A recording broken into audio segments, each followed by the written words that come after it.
Olá, estamos de volta com o podcast O Dedo da Questão, onde a gente está tratando essa série de episódios sobre o mergulho na alma, uma conversa com o psicanalista Hang Lee.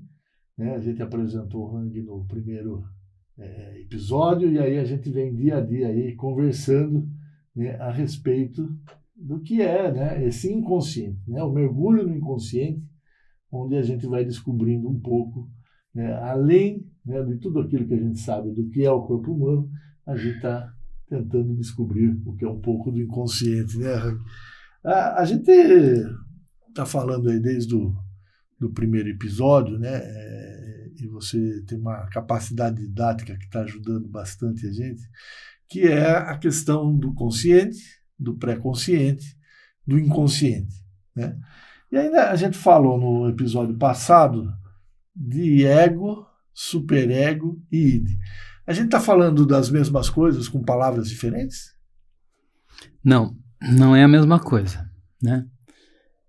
Deixa eu ver se eu faço uma analogia para ficar mais claro, né? Para quem está tomando contato com isso agora. Imagine que quando a gente vai estudar anatomia, né? A gente pega o corpo humano e separa em partes, né? Você vai dissecar o corpo humano. Nós temos a pele, temos o tecido gorduroso, temos o muscular e os diversos órgãos lá dentro, né? Então você vai dissecando, você vai separando as partes, né?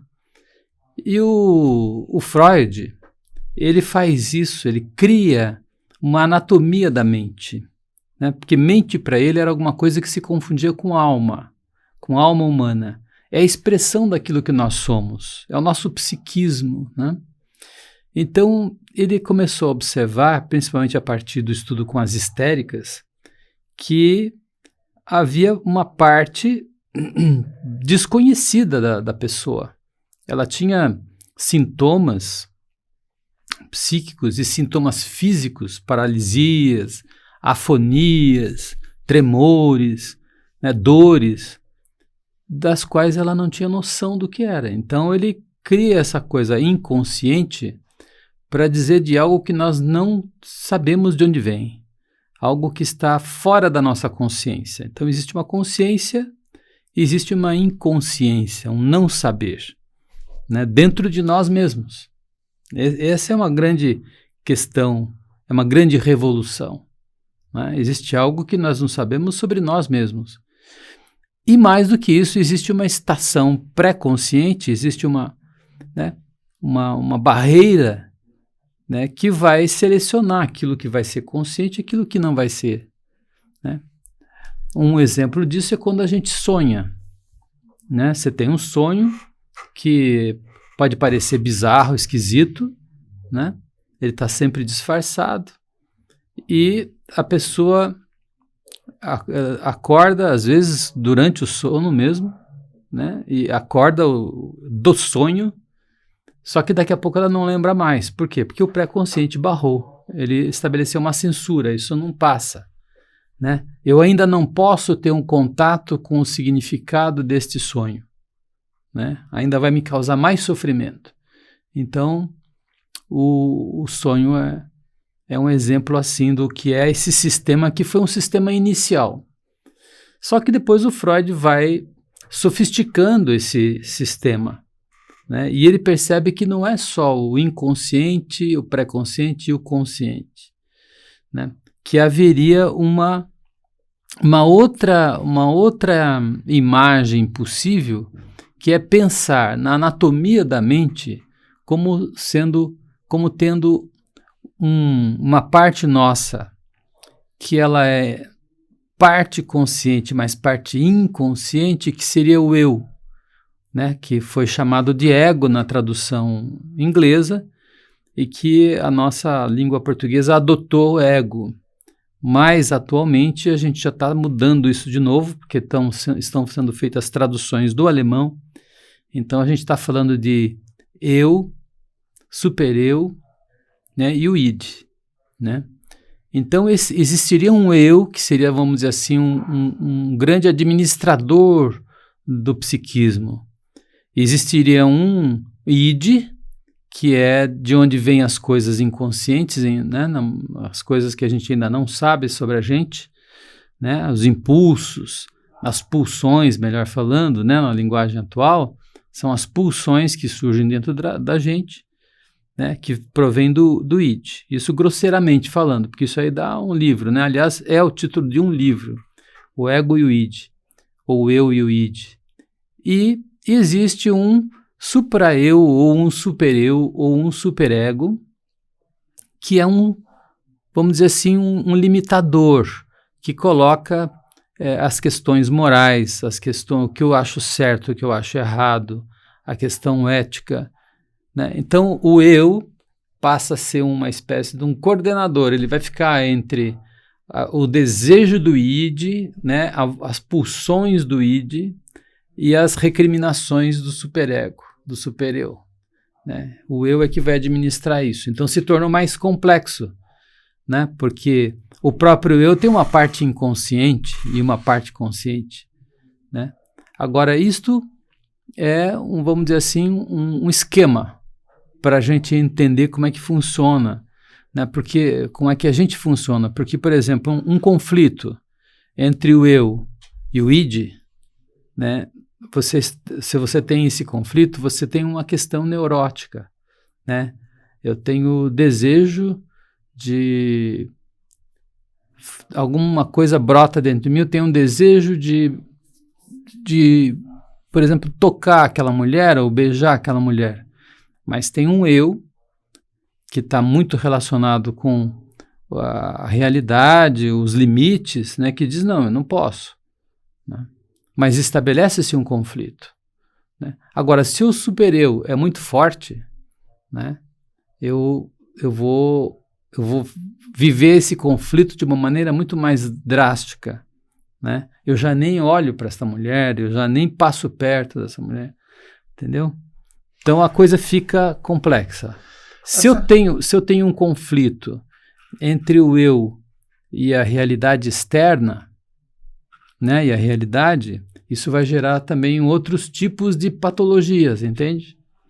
A gente está falando, né, de algo relativamente novo, né, século XIX, aí a gente passa o século XX todo, a gente está no começo do século XXI, e essas questões, elas nascem ali com Freud, e aí de Freud a gente tem outras linhas, vamos chamar assim, da psicanálise, como Lacan, né, algumas outras que me foge o nome. Lacan me parece a mais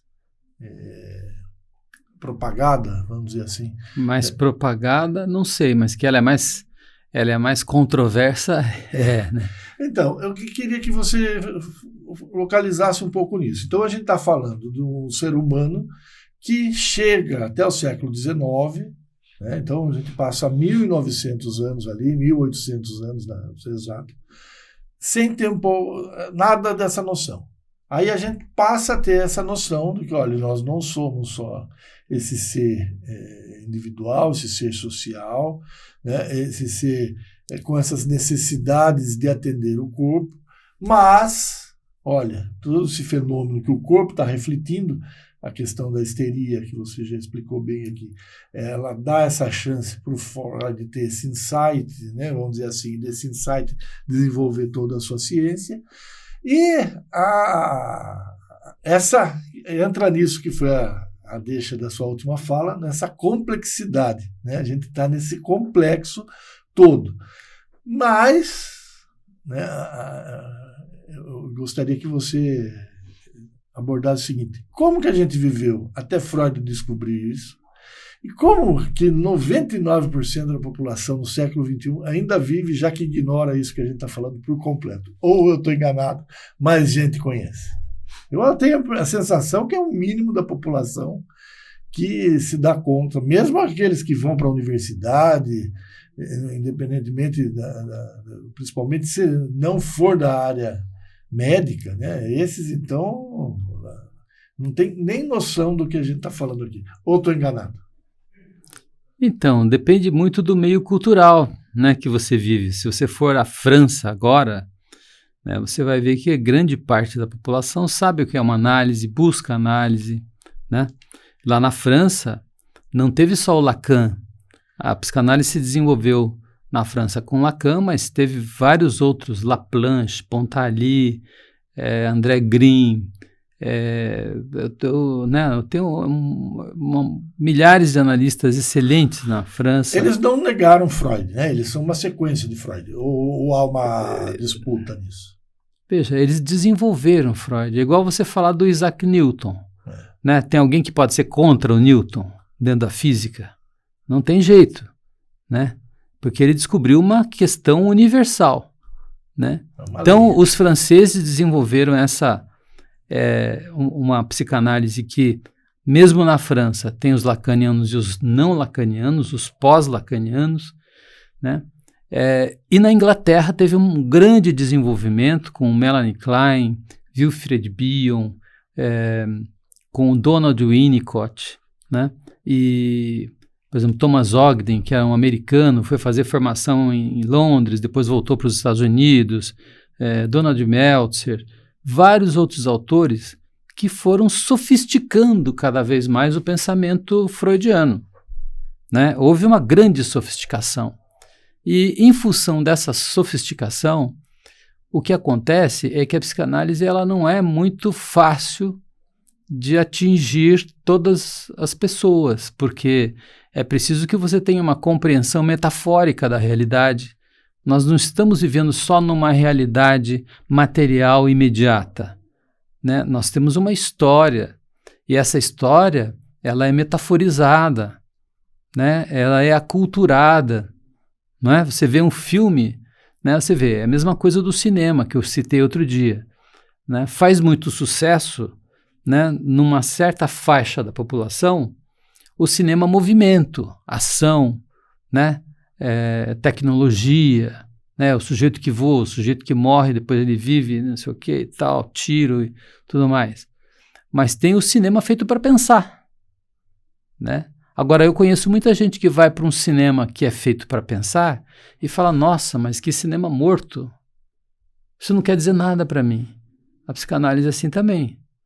Você pode não significar nada para a pessoa, né? A pessoa quer alguma coisa mágica, do tipo do cinema, né? Do cinema de ação, não no cinema de fazer pensar, ou uma coisa mágica no sentido de curar as dores, sem passar pela experiência da própria dor.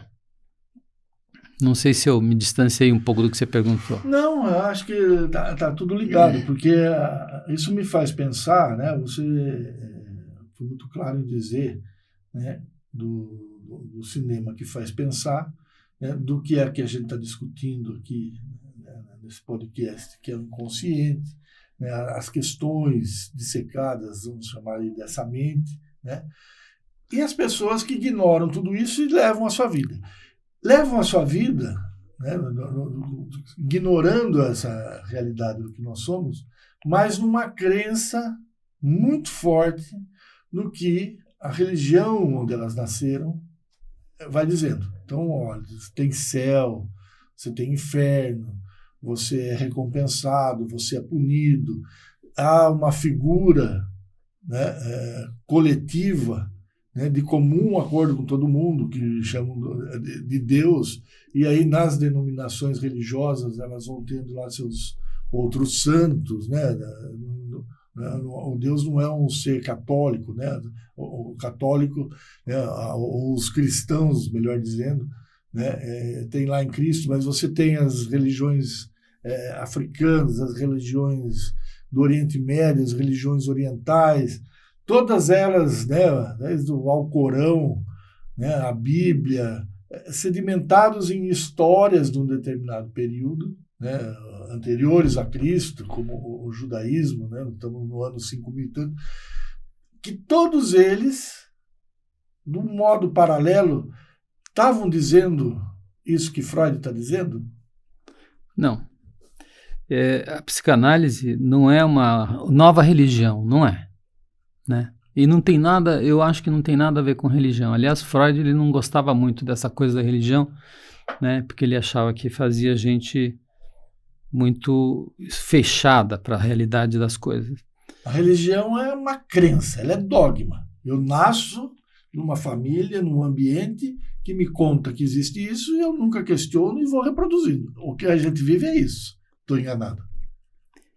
Então, tem um livro de um padre espanhol, que ele é um padre espanhol, que eu agora esqueço o nome dele, mas que ele escreveu um livro chamado Crer Depois de Freud, né? Porque ele toma um aspecto muito interessante. Essa escolha da eleição do Deus, né, tem a ver com a sua própria educação, de como você nasceu, como você foi criado. Se você tem uma boa relação familiar, né, é mais fácil você crer. Se você não tem um pai bom, como é que você vai dizer que existe um Deus bom? Você entende? Mais ou menos por aí. Mas a religião, ela é produto da cultura, é produto do homem, né? Tanto que o Deus tem vários nomes, né? Em algum lugar é Buda, em algum lugar é Cristo, em algum lugar é simplesmente Deus, né? Tem as várias, né? Então, a religião é uma coisa cultural, é uma criação cultural, né? O psiquismo não é uma criação cultural, é uma realidade. Agora, a gente precisa entender o que é esse psiquismo, sabe? Porque muitas vezes a psicanálise é confrontada com a medicina, porque a medicina, você tem lá uma doença e você tem um foco para poder curar essa doença, você tem uma origem, você tem um desenvolvimento daquela doença, né? Como é que se desenvolve a patologia. Isso também não tem nada a ver com psicanálise, porque nós estamos lidando com questões metafóricas, simbólicas. É isso que faz com que a gente se aproxime da arte, que eu vou falar num próximo capítulo aí. Você sabe que eu tinha separado aqui, mas agora não estou achando, mas vou tentar falar um pouco de memória. Você disse num dado momento aqui da nossa conversa que o amor, né, ele tem um grande poder de cura, né? Nós não somos seres isolados, somos em interação, etc. E tal. Eu ontem estava lendo um poema do Fernando Pessoa, acho que era do Caeiro, que é um dos pseudônimos dele, e ele diz o seguinte, que nós não amamos, não conseguimos amar a outra pessoa. Nós amamos a imagem que nós fazemos da outra pessoa. Então nós construímos, eu olho para o outro e vejo o que eu quero ali e amo aquilo. E há essa dedicação a tudo isso. Me ocorre de lembrar desse poema do Fernando Pessoa pelo que você contou hoje nessa construção, dessa dissecação, né, do inconsciente, do pré-consciente, do consciente, inconsciente, da questão do eu, do super-eu, né, do id. A gente está dentro dessa constituição, né? Você fala, olha, o eu, quem é esse eu, né? Que está fazendo esse gerenciamento entre esse super-eu, que é essa questão moral, tal, e esse id, que é essa questão, vamos dizer, da nossa origem pulsante. Quem é esse eu que eu amo? Esse eu que eu amo, então esse eu também é amado, porque existe dentro dessa sofisticação toda, um grande capítulo que a gente vai poder talvez abordar também é a questão do narcisismo, né? Que é o amor a si mesmo, né?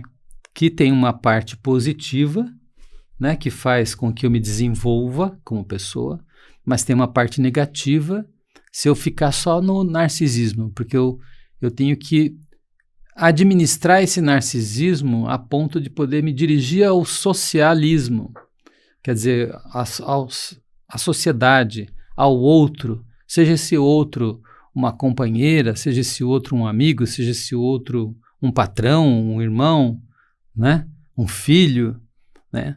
E quando eu falo que o amor cura, eu estou falando de uma coisa que tem que ser melhor explicada, porque senão dá uma impressão assim simplista, né, de que você se apaixona e você se cura das coisas. Não é bem assim. É que quando eu digo de amar o outro, eu digo de aceitar a alteridade, né?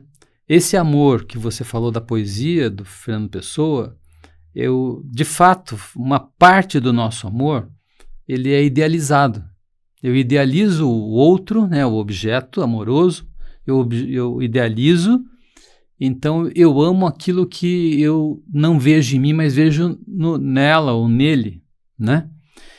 Mas isso é uma parte, porque se eu ficar só nessa idealização, isso logo vai acabar.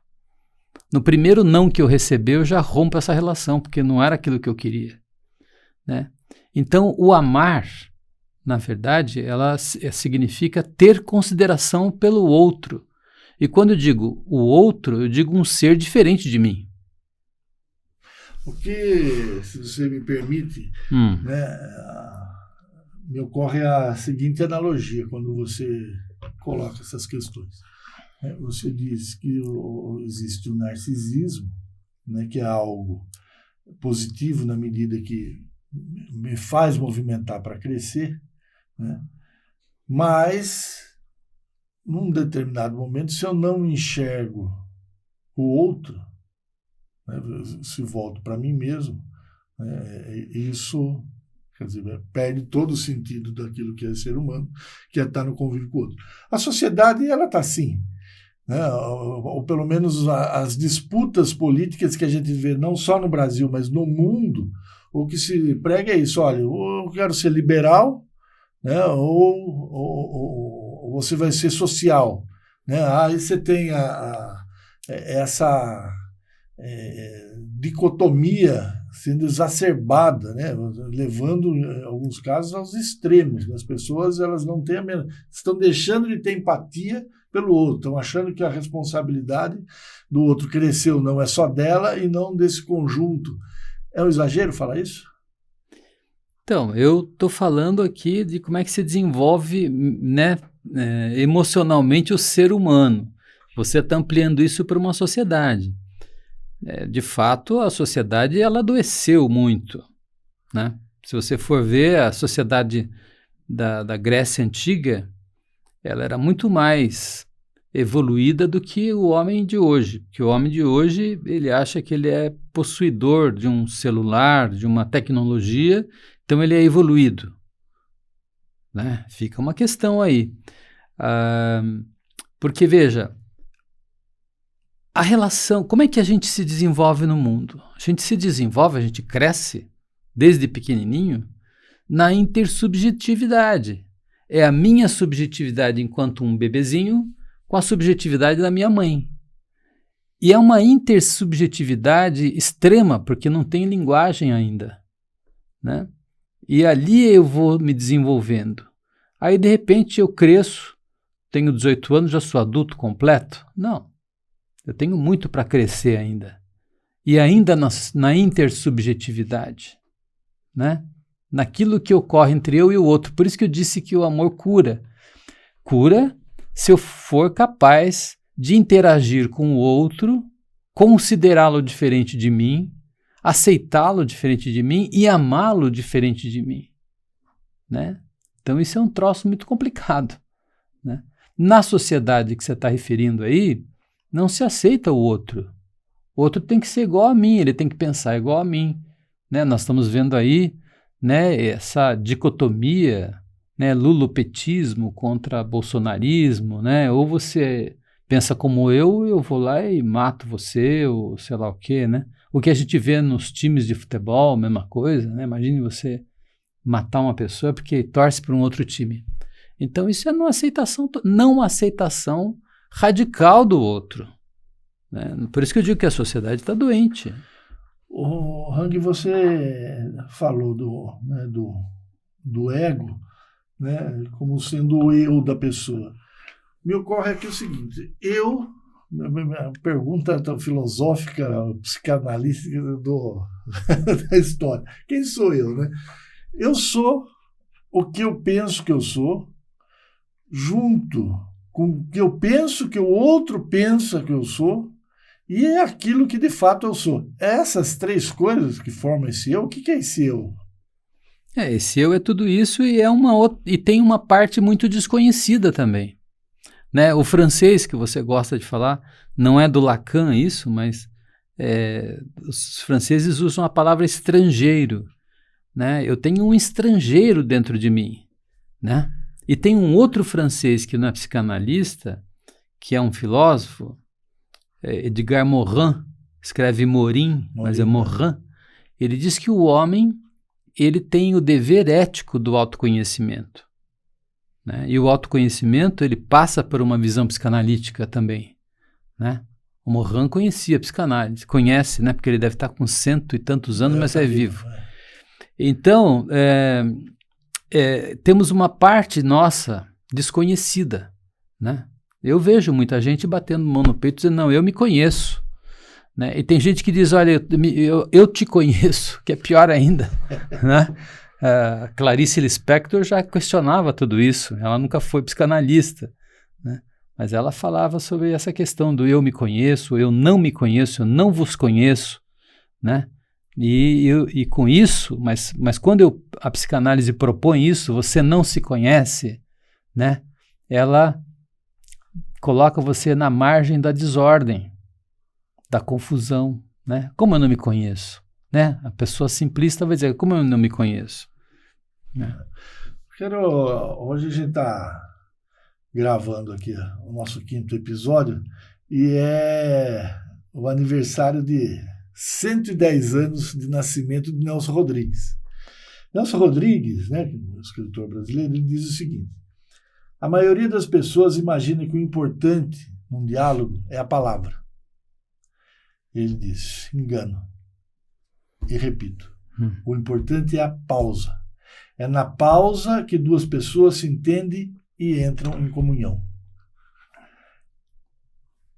Essa fala do Nelson Rodrigues, né, que talvez tenha sido o brasileiro do século XX que mais captou a alma do que é ser brasileiro, né? O Nelson Rodrigues, nessa fala, né, ele nega um pouco o que é a psicanálise, já que a psicanálise ela se constrói através da palavra?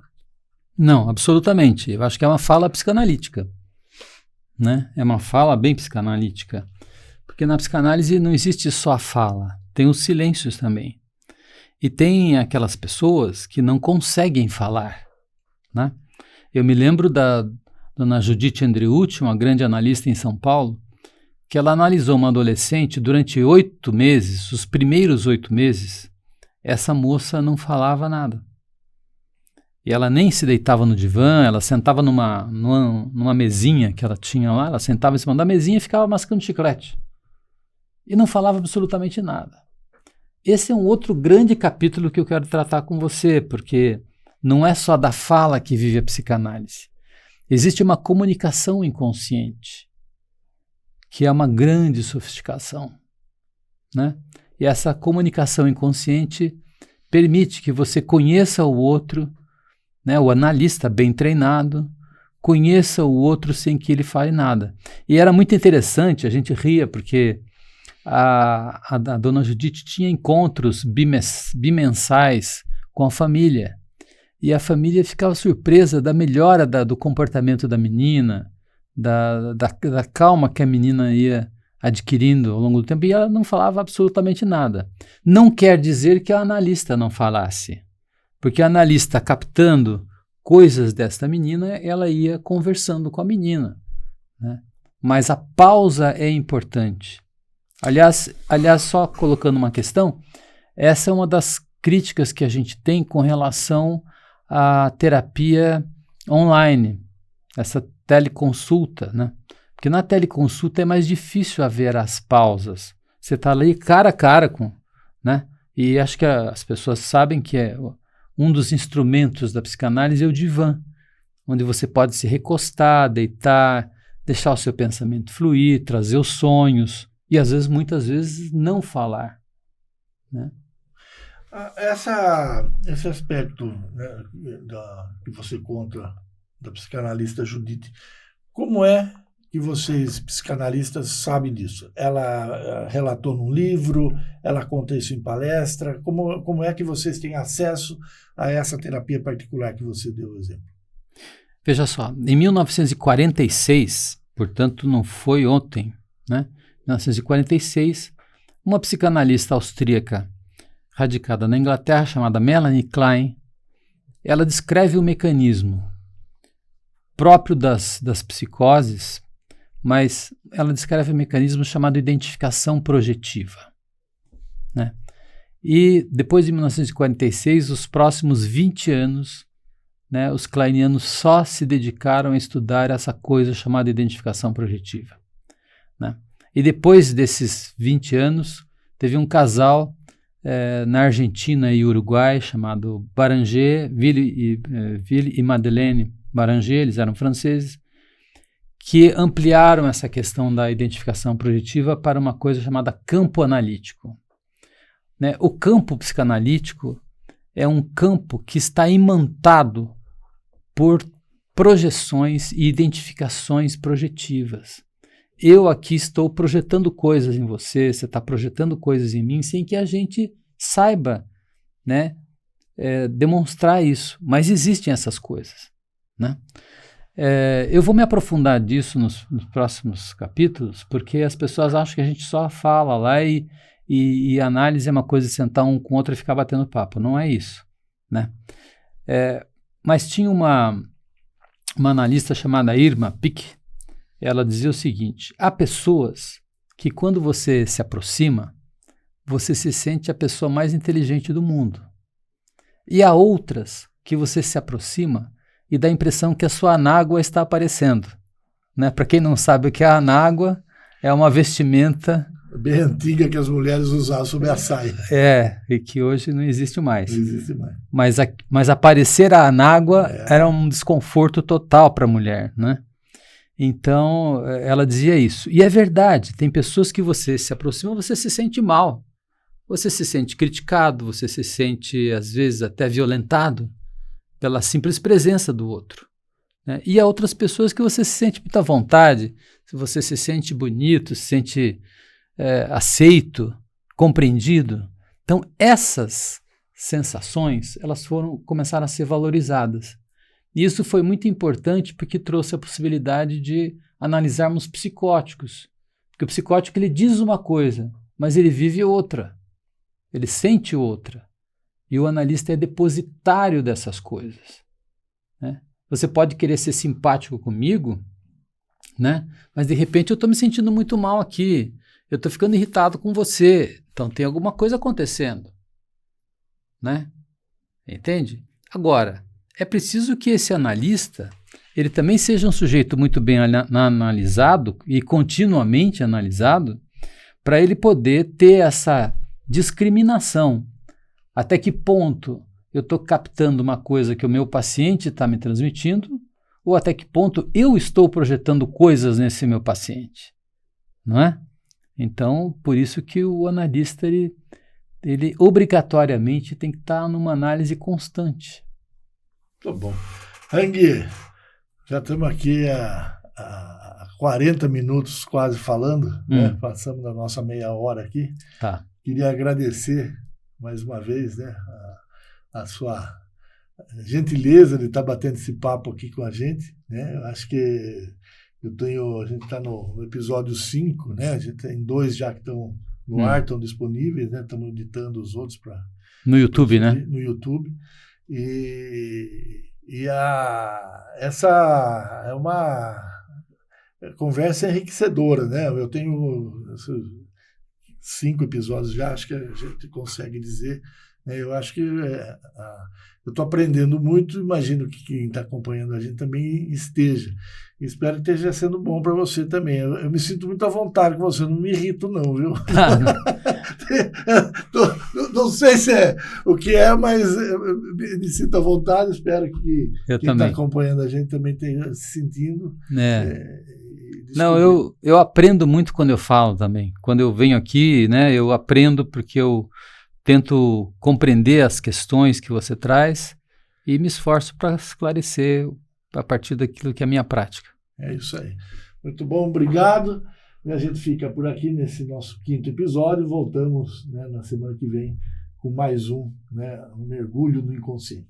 Tchau. Tchau.